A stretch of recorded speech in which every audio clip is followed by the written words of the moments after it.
누가복음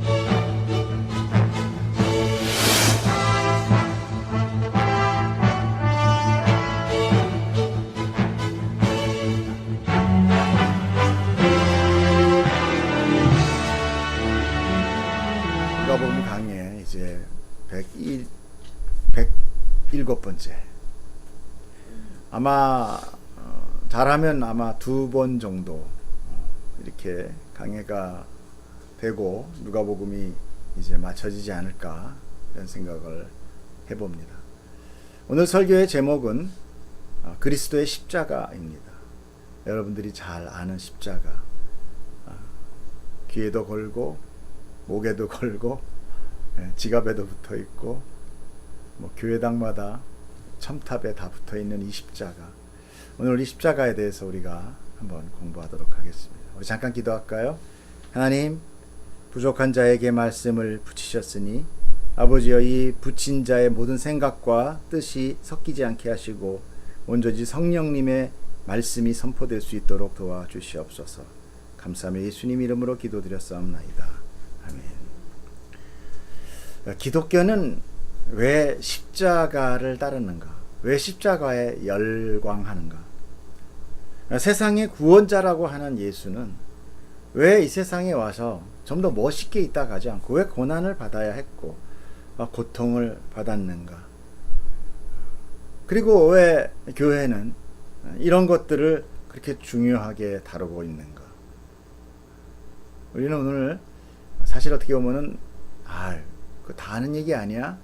라고 할 수 있는 기초적인 십자가의 복음을 한번 다시 정립하는 시간이 되기를 저는 바랍니다. 제가 오늘 설교를 준비하면서 특별히 하나님께서 이 말씀을 주셨습니다. 다시 한번 십자가에 대해서, 그거에 대해서 정리를 해라. 오늘 이 정리된 말씀을 여러분 안에 믿음과 신앙의 정말 그 단단한 반석이 되기를 축복합니다. 오늘 예수님의 십자가와 죽으심에 대해서 우리가 성경을 좀 많이 인용을 해서 알아보려고 합니다. 시간이 좀 갈 수 있습니다. 빨리 진행하도록 하겠습니다.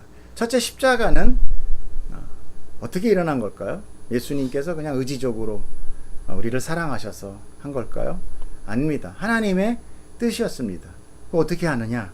누가복음 22장 42절에 보면 이르시되 아버지여, 만일 아버지의 뜻이거든 이 잔을 내게서 옮기시옵소서. 그러나 내 원대로 마옵시고 아버지의 원대로 되기를 원하나이다 하시니, 이것이 바로 예수님께서 십자가 형을 받기 바로 직전에 겟세마네라는 그런 산에서 정말 땀방울이 핏방울이 되도록 하나님 앞에 정말 절규하며 기도했었던 내용 중에 하나입니다. 결국 십자가는 누구의 뜻이었던가? 하나님의 뜻이었다는 것을 우리는 이 기도를 통해서 알 수 있습니다. 예수님의 속성은 하나님이죠. 그렇다면 그분 안에는 죄가 있을까요? 없을까요? 이렇게 얘기하면 그럼 그 예수님 안에, 예수 안에 시기, 질투, 욕망, 이런 인간적인 기본적인 감정마저도 전혀 없었다라는 건가? 이렇게 반문할 수 있어요. 그건 아닙니다. 왜냐하면 예수님은 죄인이 아닐 뿐이지 분명한 인간이셨어요. 성경에 기록되고 있진 않지만 예수님도 어렸을 때는 어머니인 마리아에게 혼났을까요? 안 혼났을까요? 어머니요 이러면서 갑자기 2살짜리가 그랬을까요? 그렇지 않았을 거예요. 혼돈하고 매도 맞았을 겁니다.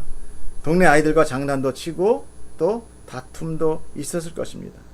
그러면 또 다시 얘기할 거예요. 그 무슨 의인이냐? 그게 죄인 아니냐라고 할 수 있죠. 하지만 그것은 예수님께서도 아이와 어린 시절을 지나면서 육체적이나 정신적으로 완성되어지는 과정이 분명히 있었다. 그래서 성경에서는 키가 자라고 몸이 자라면서 예수님께서 성장해 나갔다라는 것을 아주 짤막하지만 인간의 기본적인 과정을 다 겪은 완전한 인간이었다라는 것을 설명하고 있는 것입니다. 죄와 미숙함과는 좀 다르죠. 만약에 어린아이가 움켜쥐는 본능 있잖아요. 잡는 거. 그러다가 본능적으로 주변에 금반지를 손에 쥐었다고 해서 도둑놈으로 바로 감옥에 보내나요? 그렇지는 않죠. 그와 같은 논리가 되는 것입니다.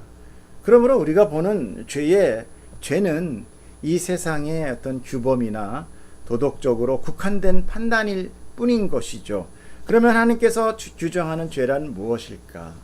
우리 늘 들어서 아시지만 다시 한번 정리하면 하나님을 믿지 않는 것, 즉 하나님을 인정하지 않는 것, 또 인정하지 않을 뿐더러 자신이 스스로 주인이 되어, 즉 자신이 스스로 신이 되고 자신이 스스로 하나님이 되어 모든 삶의 결정과 판단을 자기 스스로 행하는 것을 의미합니다. 이것이 죄의 실질적인 근본이에요. 즉 성경에서 얘기하는 말 그대로 선악을 스스로 구별하는 것을 의미합니다. 하지만 예수님 안에는 그렇게 스스로 판단하거나 행하지 않으셨다는 것을 여러분 아셔야 됩니다. 그러니까 그것이 바로 뭐예요? 그것이 죄가 없다라는 거예요. 예수님은 모든 것을, 또 모든 삶을, 모든 그 복음에 대한 행위를 하나님을 인정하고 그분의 뜻만을 따라 행하셨다라는 것을 성경은 분명히 여러 곳에, 아주 굉장히 많은 곳에 반복해서 기록하고 있습니다. 몇 가지를 볼까요? 요한복음 5장 30절에 보면 내가 아무것도 스스로 할 수 없노라. 듣는 대로 심판하노니 나는 나의 뜻대로 하려 하지 않고 나를 보내신 이의 뜻대로 하려 함으로 내 심판은 의롭다라는 말씀을 하셨고요. 또 요한복음 8장 28절에 보면 이에 예수께서 이르시되 너희가 인자를 든 후에, 이건 십자가에 걸린 후에 내가 그인 줄을 알고 메시아인 줄 알고 또 내가 스스로 아무것도 하지 아니하고 오직 아버지께서 가르치신 대로 이런 것을 말하는 줄도 알 것이다 라고 말씀하고 계세요. 하나만 더 볼까요? 요한복음 14장 10절에 보면 내가 아버지 안에 거하고 아버지는 내 안에 계신 것을 내가 믿지 아니하느냐 라고 질문하면서 내가 너희에게 이르는 말은 스스로 하는 것이 아니라 아버지께서 내 안에 계셔서 그의 일을 하시는 것이다 라고 말씀하고 계십니다. 이 여러 가지 정황을 봤을 때 예수님은 자기의 뜻과 판단에 의하여 사신 것이 아니라 완전히 100% 하나님의 뜻에 의하여 육신을 입고 이 땅에 오셨고 그 모든 전 삶은 오직 하나님의 계획과 뜻 가운데 하나하나 행하셨다. 100% 순종하셨음을 우리는 알 수 있어요. 이렇게 주님은 하나님의 뜻에 순종하기 위하여 자기의 의지나 판단이나 결정을 하지 않으시고 오직 아버지의 뜻에 따라서 최종 십자가까지 지시게 된 것입니다. 자, 그렇다면 십자가의 의미는 무엇인가? 그것을 우리는 창세기에서 유래해 볼 수 있습니다. 창세기 2장 15절에서 17절. 여호와 하나님이 그 사람을 이끌어 에덴 동산에 두어 그것을 경작하게 하며 지키게 하고 여호와 하나님이 그 사람에게 명하여 이르시되 동산 각종 나무의 열매는 내가 임의로 먹되 선악을 알게 하는 나무의 열매는 먹지 말라. 내가 먹는 날에는 반드시 죽으리라 하시니라. 하나님은 당신이 창조한 사람을 에덴이라는 장소에 두시고 경작하게 또 지키게 하셨다라고 해요. 즉 사람에게는 하나님의 뜻을 따라 살도록 했다라는 것입니다. 하나님의 뜻에 의하여 경작하고 지키게 했다라는 것입니다. 그때 함께 내려진 법이 있어요. 그것이 바로 첫 번째 율법인 먹지 말라라는 금기였어요. 그리고 그것을 거역할 때 받는 판결의 심판의 그 궁극적인 목적은 뭐예요? 목적이라기보다 대가는 죽음인 것입니다.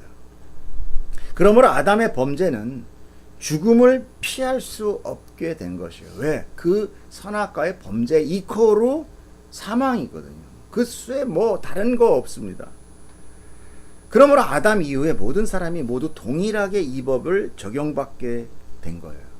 또 이렇게 얘기하면 이 무슨 논리를 이렇게 얘기를 하느냐? 나는 아담도 모르고 또 그의 존재 여부도 믿을 수 없다. 그러므로 나는 그와 상관없다라고 할 수 있어요. 하지만 내 삶과 내 마음을 들여다볼 때 내가 아담의 죄라고 하는 그 선악과 그 선악과를 따먹게 되는 그 원래의 뜻, 내가 하나님 같이 되리라 하는 그런 것, 그 죄를 그대로 이어받고 있다는 것을 우리는 깨닫게 될 수밖에 없습니다. 모든 선한 것과 악한 것을 내가 결정을 해줘. 내가 스스로 주인이 되어 사는 삶을 우리는 알 수 있어요. 그걸 누구도 부인할 수 없는 것입니다. 하다못해 속세를 버리고 나는 내가 아니야 하고 속세를 버리고 산으로 들어간 도승들 역시 그 결정을 누가 합니까? 본인이 하는 거예요. 그러나 자기가 주인 된 자는 그 모든 죄에 대한 삶을 이미 자기 합리화되어 있기 때문에 그것이 죄라는 것을 결코 인식하지 못하는 것뿐입니다. 내게 유리한 것은 무조건 선이라고 하는 바로 그 자기 합리화로 이 모든 것을 결정짓기 때문에 그래요. 그래서 하나님께서는 그 죄의 자기 합리화라는 것을 틀을 깰 수밖에 없었어요. 왜? 그래야 죄에 대한 인식이 있을 수 있기 때문에 그렇습니다. 그래서 그 죄에 대한 것을 깨기 위해서 주신 것이 바로 율법이에요. 진짜 그래? 율법은 잘 지켜서 천국 가는 거 아니었나? 그렇지 않습니다. 로마서 5장 13절 보면 죄가 율법 있기 전에도 세상에 있었으나 율법이 없었을 때에는 죄를 죄로 여기지 아니하였니라. 자기가 죄지만 자기 합리화로 인하여 자기에게 죄로 적용하지 않았다라는 거죠. 그러나 율법은 분명하게 이제 그것이 죄다라는 것을 인식시켜 주신 거예요. 율법은 여러분 아담 때 주셨습니까? 하나님께서? 아니죠. 율법은 모세 때 주셨어요. 그러므로 죄가 있었습니다. 아담이 선악과를 따먹은 이후로부터 계속 죄가 있었어요. 그런데 그 사람들이 그거 죄를 죄로 여기지 못했다라는 것입니다. 그러나 이제 율법은 우리 안에 죄가 꽉 차 있다는 것, 아니 그냥 죄 덩어리라는 것을 알게 되게 하는 그 도구가 된 거죠. 이제 그로 인하여 우리는 뭐가 돌아오게 됩니까? 이제 내가 죄인이네, 내가 죄 덩어리네, 나 죄 맞구나 하는 순간 뭐가 돼요? 따먹으면 정령 죽으리라. 즉 사망이 오게 되는 거죠. 죽음이라는 판정을 받는 도구가 된 거예요. 그러므로 율법을 인해서 모든 죄인은 이제 심판을 받게 되는 겁니다. 그 누구도 여기서 제외될 수 있는 사람은 없는 거예요.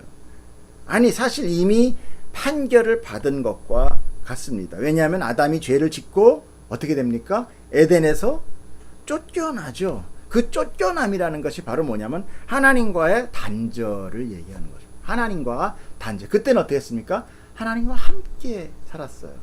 근데 하나님과 이제 단절이 됩니다. 사람의 생명은 창세기에 보면 오직 하나님의 생기로부터 받음으로 그로 인해 산자라는 것이 나타납니다. 그런데 이제 단절로 인해 더 이상 생기는 끊어지게 되는 거죠. 존재하지 않기 때문에 성경에서는 그 이후에 창세기 아담의 후손들을 여러 후손이 난 다음에 그 후손들을 설명하면서 그 긴 족보를 장황하게 설명하면서 한 가지 얘기를 하고 있습니다. 어떻게 해요? 자손을 낳고 살다가 몇 세에 죽었더랍니다. 죽었더라를 얘기하는 거예요. 아담 죽기 위해서 창조한 것이 아닙니다. 그런데 갑자기 죽었더라가 몇 장을 거쳐서 내려오는 것을 우리는 보게 되는 거죠. 죽었더라라는 것은 영생이 아닌 유한한 생명을 기록하고 있는 것입니다. 결국 그 의미는 그는 죽은 자다라는 것이에요. 영생을 사시는 하나님에게 우리가 볼 때 경이스러워하는 그 수명들, 와 몇백 년을 살았대, 와 그렇게 살 수 있어? 이런 것들 하나님한테는 아무 의미가 없는 거예요. 그냥 죽은 자예요. 사형수가 이제 내일 죽어요. 그는 죽은 자나 마찬가지예요. 그가 뭘 할 수 있어요? 뭐 하루면 하루가 얼마나 긴데 1시간이라고 할까요? 그럼 과연 모든 삶을 포기해야 되는 시간밖에 안 될 것입니다. 그러면 하나님께서는 아담이 죄를 지을 줄도 몰랐고 또 창조하신 사람을 그저 이렇게 죄로 살다가 결국 다 죽여, 그리고 죽이는 것이 하나님의 뜻이었는가? 그렇지 않습니다. 하나님께서는 당신의 창조물인 사람이 원래 창조의 뜻에 따라 하나님만을 온전히 찬송하는 존재로 살게 하시기 위해서 하나님에 대한 인식, 하나님을 인식해야 되죠. 우선 왜? 찬송과 경배의 대상이 있어야 되잖아요. 대상이 없을 때 뭐라고 그래요? 우상이라고 그러잖아요. 사실 우상의 대상은 누굽니까? 나예요, 나. 내 뜻을 하기 위해서 잠깐 이렇게 진의를 불러내는 것 뿐이잖아요. 하나님에 대한 인식과 그로 인해서만이, 그 인식을 통해서만이 진정한 참 삶을 살 수 있구나를 깨닫게 하셔서 찬송하는 자의 순수하고도 의지적인 발로로 하나님을 인정하고 그분의 모든 뜻 가운데 정말 기쁘게 순종할 수 있도록 하게 하신 것, 이것이 구원의 이야기입니다. 그리고 그 선악과부터의 이야기가 들어가기 시작합니다. 즉 하나님과의 단절을 경험하지 못한 자에게 하나님의 존재와 필요성을 알 수 없어요. 우리가 요즘은 또 이게 안 통하네요. 값없이 먹는 게 뭐예요? 공기, 물 뭐 이렇다고 그러잖아요. 이제는 공기도 사고 물도 사서 먹으니까 이제는 뭐 그런 말도 못하게 됐는데, 굉장히 필요하면서도 값없게 생각하는 것. 그래서 뭐 수자염, 오염, 공기 오염 이런 게 왜 일어납니까? 정말 그게 금덩어리라면 그렇게 오염시킬까요? 아마 공기도 막 사람은 막 자기 집에다가 가능한 한 막 싸놓을 거예요. 압축 공기 뭐 이렇게 해가지고 절대 뭐 공기 오염 안 시킬 거예요. 근데 그렇게 우리가 모르고 인식하지 않는 것들, 그러나 굉장히 우리한테 이 생명에 직결되는 것들이 아주 천시 여겨지는 것들을 우리는 봅니다. 왜 그렇습니까? 그래서 그런 얘기 하잖아요. 숨 한번 참기 뭐 이러면서 공기가 없으면 우리 어떻게 살까, 이런 아이들 이렇게 한 번씩 하잖아요. 그 감사를 느끼는 것은 분명히 숨을 한번 참아봤기 때문에 느껴지는 거거든요. 이걸 참지 않으면 결코 없어요. 물 안 먹고 하루 버티기. 계속 먹을 때는 몰라요. 근데 안 먹고 나면 그 신선한 물이 얼마나 우리에게 소중한지를 깨닫게 되는 거죠. 뭐 제가 그걸 다 설명할 수는 없지만, 이렇게 하나님과의 단절을 경험하지 못한 자에게 하나님의 존재와 필요성은 결코 알 수 없기 때문에 사단의 속성을 사용하여, 여러분 분명히 아셔야 됩니다. 하나님께서 그럼 그 죄를 주셨느냐, 죄를 주관해 줬느냐? 아닙니다. 사단의 속성. 사단은 어떤 사람이라고 했어요? 정죄하는 자, 고소하는 자. 고소하려면 어떻게 돼요? 이 사람이 죄를 지어야만 되잖아요. 그래야 고소를 하죠. 그러니까 자꾸 죄를 짓게 만드는 그 속성을 사용해서 아담으로 하여금 그 안에 있었던 그런 하나님에 대한 무지, 무인식에 대한 것들을 끌어올려서 그 죄를, 자기가 하나님 되는 그 죄를 선뜻 붙들게 함으로 인하여 하나님과의 단절이 된 거고, 그 단절된 처절한 삶을 통해서 다시 하나님께 순종하는 자로 돌아오게 하시려 했던 것이, 이것이 바로 전체적인 하나님의 창조의 시작이며 완성이 될 것입니다. 그러나 어쨌든 저지른 죄에 대한 문제는 해결해야 되는 건 맞죠. 그 중심에 이제 예수의 십자가가 서 있는 것이고, 그 십자가로 인한 그 점이 분기점이 되어서 아주 중요한 사건으로 오늘 선포되고 있다라는 것입니다. 그것은 분명히 하나님의 지혜이며 하나님의 은혜이면서 하나님의 사랑인 것입니다. 하나님께서는 선하지만 그 선하심이란 우리가 생각하는 도덕이나 사회적인 규범이 아니에요. 즉 착하게 사는 것이 선이 아니라 하나님의 뜻대로 사는 것이 선한 거예요. 그러므로 예수님의 경우에서 볼 때 사람으로 탄생하셔서 비록 불완전한 성장의 시기를 겪는 도중에 저지른 어떤 범죄가 있다 손 치더라도 그것이 누구의 뜻 가운데 있느냐? 그것이 하나님의 뜻 가운데 있다라면 그건 선이라는 거예요, 여러분. 그래서 예수님은 의인인 거예요. 만약에 내가 하나님의 뜻으로 도둑질을 했다면 여러분 그건 선이에요. 이해 안 가시죠? 제가 볼게요. 노아의 대홍수 사건으로 인하여 사람이 몇 명 죽었다고 생각합니까? 수억 명이 죽었을 거예요. 그것이 선입니다. 출애굽 마지막 재앙에 애굽의 장자가 전부 죽습니다. 몇 명 죽었을까고 생각하세요? 이게 선입니다.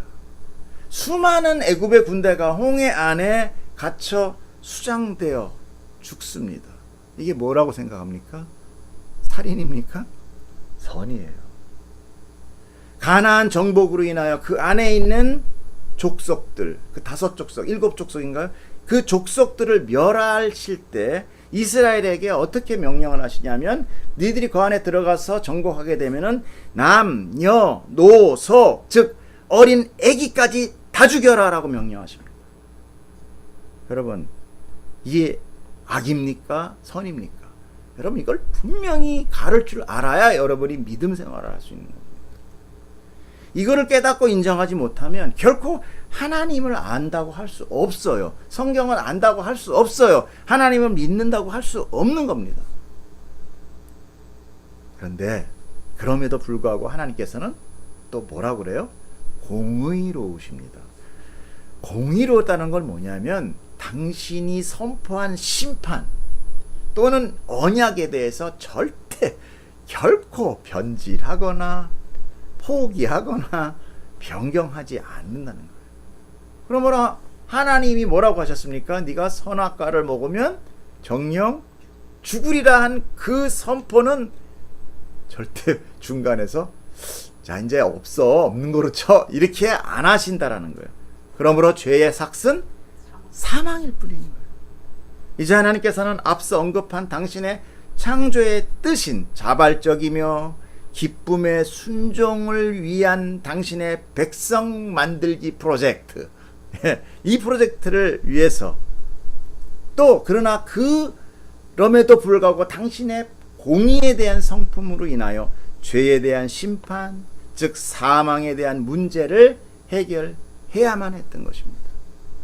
그것은 죄에 대한 심판을 죄 없는 자가 대신 심판을 받음으로 죄에 대한 공소권을 파기시키는 것이에요.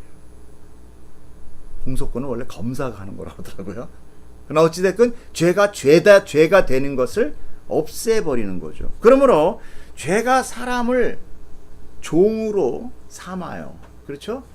우리는 죄를 우리가 뭐 짓는다고 하지만 죄로 인하여 짓게 되는 거예요.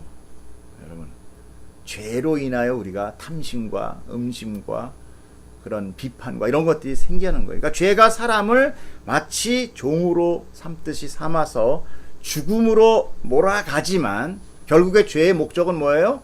죽이기 위한 것입니다. 이제 모든 죄에 대하여 대신하여 홀로 심판을 받아버려. 즉 그 죄 없는 자가 받아버림으로 이제 더 이상 모든 죄, 그렇잖아요. 모든 죄의 대가가 사망인데 그 모든 죄를 다 탕감시킨 거예요. 다 받아버린 거예요. 다 안고 죄 없는 이가 그냥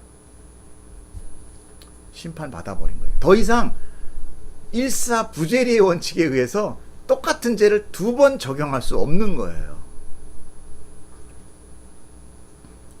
그래서 더 이상 죄가 죄로 성립되지 못하게 한 것입니다. 이것이 바로 예수 그리스도의 십자가 대속의 사건입니다. 하나님께서는 이미 이스라엘에게 이 대속의 사건을 좀 깨달으려면 먼저 하나 좀 알아야 되는 게 바로 제사제도입니다. 이 제사제도를 가르쳐 주심으로 제사장들과 대제사장들을 세우시고 그들로 하여금 백성의 죄를 동물의 피로 대신 속해 주시는 속죄 제사를 행하게 하셨어요. 즉 앞으로 이루어질 예수 그리스도의 속죄 제사를 배우고 준비하게 하시는 차원으로 작고 유한한 속죄 제사를 하게 하신 거예요. 여기서 왜 제가 작은 속죄 제사라고 표현했는가 하면 그 속죄 제사는 자기의 죄를 자기가 아닌 동일한 인간이 아닌 어린 양이나 염소를 잡아 자기의 죄를 대속하는 절차를 하고 그 죄를 전가받은 어린 양이나 염소를 대신 죽임으로 자기 죄에 대한 심판을 면하게 하는 상징으로 쓰였기 때문에 그렇습니다. 그것은 사람의 죄를 동물이 대속하였기 때문에 완전하지 못했고 일시적일 수밖에 없었어요. 그러므로 속죄제사는 일상에서 벌어지는 반복적이며 지속적인 죄에 대한 계속 반복적으로 매일매일 제사를 드릴 수밖에 없었던 것입니다. 특히 1년에 한 번 치러지는 대속죄일은 대제사장이 이스라엘 민족 전체의 죄에 대한 속죄를 행하는 제도였어요. 그날에는 먼저 대제사장 개인적인 속죄를 먼저 드려야 됐어요. 왜냐하면 자기 죄가 있으면 안 되니까. 그래서 정결하게 된 후에 백성을 위해서 짐승을 잡고 그 피를 들고 성전 안에 들어가 피를 뿌리면서 이제 지성소로 들어갈 수 있었는데, 그러면 그 지성소 안에 있는 증거궤와 속죄소, 일종의 그 시은좌라고 하는 것이 있었고, 그 시은좌에 이제 하나님의 임재가 이루어질 때 만약에 대제사장이 들고 들어온 모든 백성의 죄값인 피를 받으셔서 용서해 주면 괜찮은데, 만약 그 들고 온 그 자가 혹시 죄가 있으면 그는 죽어야만 했어요. 그러나 그 용서마저도 누구의 피입니까? 백성들의 피였나요? 동물의 피로 인함으로 매년 반복해서 치루어질 수밖에 없었던 거예요. 그러나 대제사장 개인의 죄가 아까 같이 속죄가 제대로 되지 않으면 그나마도 지성소에 들어간 후 그 속죄소 앞에서 그 하나님의 임재, 그 빛에 의하여, 그 선에 의하여 어둠은 죽음이 될 수밖에 없었던 것이죠. 그래서 대제사장 다리에는 방울을 달았어요. 걸어갈 때마다 딸랑딸랑 하는데 갑자기 딸랑딸랑 소리가 안 나. 그럼 발 한쪽에 줄을 묶어서 이렇게 바깥으로 끄집어냅니다. 사람이 들어가면 또 죽거든요. 그럼 죽으면 이제 이렇게 시체를 끄집어내는 거예요. 그러니까 굉장히 사실 어떻게 보면은 이스라엘 백성들은 그런 어떤 하나님의 직접적인 임재와 그런 죽음 앞에서 제일 실감하면서 배웠던 민족인 거죠. 그럼에도 불구하고 그들은 결국 이 제사제도가 형식화되고, 그리고 또 어떤 신본주의가 아닌 인본주의화돼서 결국은 그 대제사장들이 누구를 죽입니까? 예수 그리스도를 죽이는 그런 오점을 남기게 되는 거죠. 자, 하지만 죄인인 인간 대제사장이 아닌, 만약에 완전한 하나님의 본체를 지내신 존재가 드려진 속죄제사라면 여러분 어떨까요? 그 속죄제사는 반복적이며 지속적이 아닌 단번의 제사로 인하여 완전하게 속죄를 이루게 될 수 있는 것이죠. 그 단번에 드려진 속죄 제사가 바로 예수 그리스도의 십자가 사건인 것입니다. 히브리서에서는 이렇게 얘기를 하고 있습니다.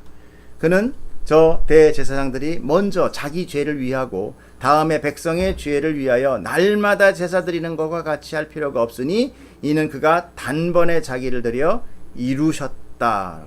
이루신 겁니다. 그러므로 십자가는 모든 구원의 중심에 서 있는 것이며 기독교가 가장 중심적이고 중요한 상징이며 실체가 되는 것입니다. 이 이야기가 오늘 누가복음에 기록되고 있는 것입니다. 그러므로 이 십자가를 우리가 분명히 알아야 우리가 이 상황을 보면서 다시 한번 내 안에 그 대속제사, 속죄제사의 그 하나님의 뜻이 나에게 임하게 되는 것입니다. 자, 드디어 오늘의 본문을 보도록 하겠습니다. 44절 읽으세요. 시작. 때가 제6시쯤 되어 해가 빛을 잃고 온 땅에 어둠이 임하여 제9시까지 계속하며 성소의 휘장이 한가운데가 찢어지더라. 간단한 이 구절, 두 기록 구절에 사실 제가 앞에 장황하게 이야기한 모든 것이 다 포함되어 있는데요. 예수님의 십자가 죽으심은 모든 복음서에 그래서 동일하게 기록되고 있습니다. 여기서 온 땅에 어둠이 임한 것을 기록할 때에 특별히 누가만이 빛을 잃었다라는 표현을 쓰고 있어요. 나머지는 어떻게 해요? 그냥 온 땅에 어둠이 임하더라 이렇게 해요. 그런데 누가는 빛을 잃고 라는, 빛을 잃었다라는 표현을 앞에 넣고 있어요. 이 빛에 대한 것은 창세기에 나타나고 있는데 성경을 유심히 본 사람들은 이 빛이 창세기에 두 번 창조되고 있는 것을 보게 됩니다. 한 번은 빛이 있으라 하시고 두 번째는 광명체인들이라는 복수로 빛을 비추라라고 명령하고 계시다는 것을 알 수 있어요. 첫 번째 빛은 씨를 맺는 채소와 열매 맺는 나무를 통한 생명의 빛으로 우리가 알 수 있고요. 두 번째 빛은 낮과 밤을 나누는 밝음과 어둠의 빛으로 나눠지고 있는 것을 보게 돼요. 그래서 요한복음 1장 4절에서 5절을 보면은 빛이 나오는데 그 안에 생명이 있으니 이 생명은 사람들의 빛이라. 빛이 누워요? 생명이다 라고 나와 있어요. 빛이 어둠의 빛이 돼 어둠이 깨닫지 못하더라. 그러면 이 어둠은 뭐예요? 사망이죠. 빛이 생명이면 이렇게 생명의 빛을 요한복음에서 나타나고 그 빛이 비록 창조되어 있는 그 생명의 빛이 예수 안에 있더라. 예수가 창조됐다는 것이 아니라 예수님 안에 있더라. 그 예수님이 그 생명을 붙들고 이 땅에 오셔서 이제 그 생명을 나눠주는. 자, 이렇게 생명을 강조하고 어둠은 죄와 사망을 표현하고 있습니다. 오늘 복음서에 기록된 이 빛은 아마도 이 두 가지를 모두 포함하고 있다라고 저는 생각합니다. 먼저 생명의 빛으로 예수님의 죽으심은 그 빛을 잃는 모습. 그렇죠? 빛이 이제 이렇게 뭐라고 그래요? 빛이 잃었다. 빛이 잃었다고 그랬지 않습니까? 해가 빛을 잃었다고 그랬습니까? 그리고 실제로 어둠이 찾아옴으로 사람들에게 구원자의 죽음을 시각적으로 표현하고 있는 거예요. 물론 이건 하나님께서 온 땅에게 사람들에게 나타내신 하나님만의 신비로운 표적입니다. 그 십자가로 인해 나타난 실제적인 것이 바로 성소의 휘장이 찢어지는 모습으로 나타나요. 그런데 이것도 다른 복음서, 특히 마태와 마감은 예수 그리스도가 돌아가신 후에 휘장이 찢어졌다라고 기록하는 반면에 누가는 어둠이 찾아옴으로 휘장이 찢어졌다라고 기록하고 있어요. 즉 누가는 예수님의 죽음을 강조하기보다는 그 십자가의 의미를 더 강조하고 싶었던 거예요. 마태복음과 마가복음에서는 휘장이 위에서 아래로 찢어졌다고 기록하고 있지만 누가는 한 가운데가 찢어졌다라고 기억하고 있습니다. 이 두 상황 역시 인간의 힘으로는 이렇게 할 수 없다라는 것을 지금 기록하는 것입니다. 휘장 굉장히 높아요. 그 사람이 올라가서 찢을 수도 없습니다. 두께만 해도 한 뼘 되는 그 두툼한 몇 겹씩 되는 그 휘장을 사람이 힘으로 찢을 수도 없을 뿐더러 그 가운데를 뜯어서 하는 건 더욱더 불가능하겠죠. 더구나 이 찢어졌다라는 단어의 용법이 수동태로 기록된 것을 볼 때 그 휘장은 하나님에 의하여 찢어졌다라는 것을 의미합니다. 즉 유대인들이 늘 반복적으로 행하던 그 형식적인 속죄 제사, 그래서 대제사장이 그 피에 동물의 피로 인하여 그 속죄소를 들어가는 중간에 휘장이 있거든요. 두 개의 휘장이 있습니다. 맨 겉에 성소, 그 다음에 지성소, 휘장이 두 개 있는데 그 휘장을 들어가기 전에 얼마나 두려워요. 그 두려웠던 그 휘장 이제 하나님께서 끝내셨다는 거예요. 즉 제사 제도의 끝을 의미하고 있는 것입니다. 이것은 세상 속에서 원죄에 대한 속죄가 끝났다는 것을 의미하고 있어요. 그래서 더 이상 지성소나 대속죄일이 필요 없게 된 것이며 그로 인해 당연히 대제사장의 임무도 사라지게 된 것이죠. 이제 누군가 대신 드려지는 제사가 아닌 그 십자가를 믿는 자는 예수 그리스도의 공로를 힘입어 담대히 지성소로 들어갈 수 있는 살아있는 길, 산길을 마련하신 것입니다. 이것을 히브리서 기자인 사도 바울은 이렇게 이야기하고 있습니다. 그러므로 형제들아 우리가 예수의 피를 힘입어 성소에 들어갈 담력을 얻었나니 그 길은 우리를 위하여 휘장 가운데로 열어놓으신 새로운 살길이요 휘장은 곧 그의 육체니라. 예수 그리스도가 십자가에서 돌아가신 것을 휘장에 찢어짐으로, 즉 예수님이 찢으신, 예수님께서 그 가로막힌 모든 죄로 인하여 막혔던 담을 다 헐으시는 역할을 하셨다는 것입니다. 이제 예수님 스스로가 대제사장으로서 모든 인류를 대속하는 그 대제사장의 임무를 행하셨고 동시에 희생양이 되셔서 친히 속죄제사의 제물로 바쳐지게 된 것이죠. 자, 누구의 의지로? 하나님의 뜻을 따라 온전히 순종하시어 구원을 완성하신 것입니다. 그러므로 그를 믿는 우리 기독교인들은 십자가에 열광할 수밖에 없는 것입니다. 그것은 한 청년의 아까운 죽음도 아니요, 또 그 죽음에 대한 연민을 갖는 것도 아니에요. 여러분, 우리 때문에 십자가를 하면서 막 슬퍼하고 막 그냥 저 불쌍한 우리 예수님. 여러분, 우리가 더 불쌍해. 예수님 부활하셨어요. 죽을 건 우리만 남았어. 자기를 위해서 울어야 돼요. 그래서 그런 것도 아닌 이제 내가 죽어야 할 그 십자가에 어쩌면 주 예수님이 나와 함께 달려주셨으니 그의 이 속죄제사를 믿는 자는 그의 부활과 함께도 이제 영생할 수 있는, 이제 예수님과의 연합을 얘기하는 것입니다. 자, 이 46절을 한번 읽어볼까요? 예수께서 큰 소리로 불러 이르시되 아버지여 내 영혼을 아버지 손에 부탁하나이다 하고 이 말씀을 하신 후에 숨지시니라. 예수님께서 숨을 거두시기 직전에 이 말씀을 하셨다고 합니다. 이것을 마태와 마가는 마태복음 27장 46절과 마가복음 15장 34절에 이렇게 기록하고 있어요. 엘리 엘리 라마 사막다니라고 외쳤다라고 기록하고 있습니다. 그 말은 나의 하나님 어찌하여 나를 버리셨나이까 라는 뜻까지 해석해 붙여놨습니다. 그럼 누가가 잘못 기록한 건가? 아닙니다. 마태와 마가가 역시도 누가와 같이 분명한 기록은 아니지만 이렇게 나의 하나님 어찌하여 나를 버리셨나이까 라는 말씀을 한 후에 숨지시기 일보 직전에 알 수 없는 큰 소리를 지르고 숨지셨다라고 기록하고 있어요. 바로 누가는 그 뒤에 알 수 없는 큰 소리에 대한 것을 기록한 것입니다.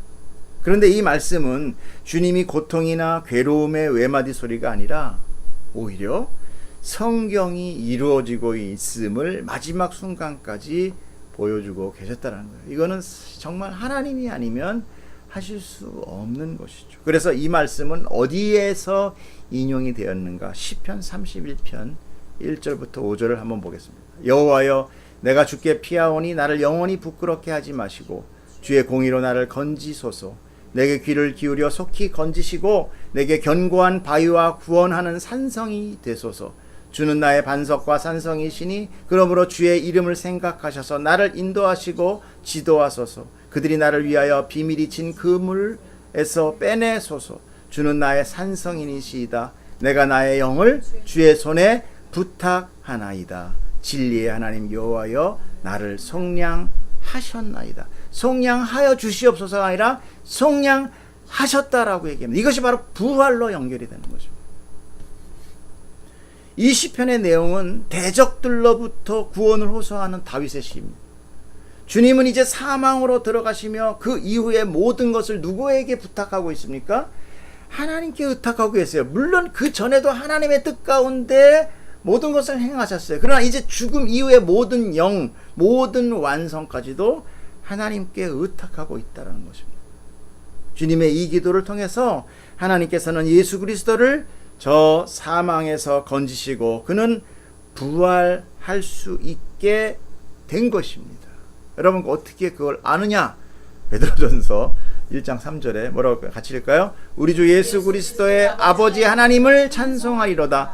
그의 많으신 긍휼대로 예수 그리스도를 죽은 자 가운데서 부활하게 하심으로 말미암아 우리를 거듭나게 하사 산 소망이 있게 하시며. 여러분 하나님께서 예수 그리스도의 영을 의탁받으사 부활하게 하신 거예요. 물론 하나님의 공의의 심판은 죄로 인하여 사망에 이르게 되는 것이지만 예수 그리스도의 죄 없음으로 인하여 분명히 그것은 사망이 기각되고 그 사망에서 하나님께서 부활하신 거예요. 내 자식이니까 그냥 넌 끄집어 나와. 야 부모 백 좋다. 이게 아닌 거예요. 이 세상에 여러 가지 많은 부모의 백들로 인하여 자녀들이 승승장구하는 것들을 보지 않습니까? 그런 차원이 아니라는 것입니다. 즉 주님은 이 땅에 오셔서 하나님의 말씀이신 성경을 완성하신 거예요. 완성하신 거예요. 그 순간에 많은 일들이 지금 동시에 다발적으로 벌어지고 있습니다. 뭐예요? 바로 유월절의 사건이 벌어지고 있고요.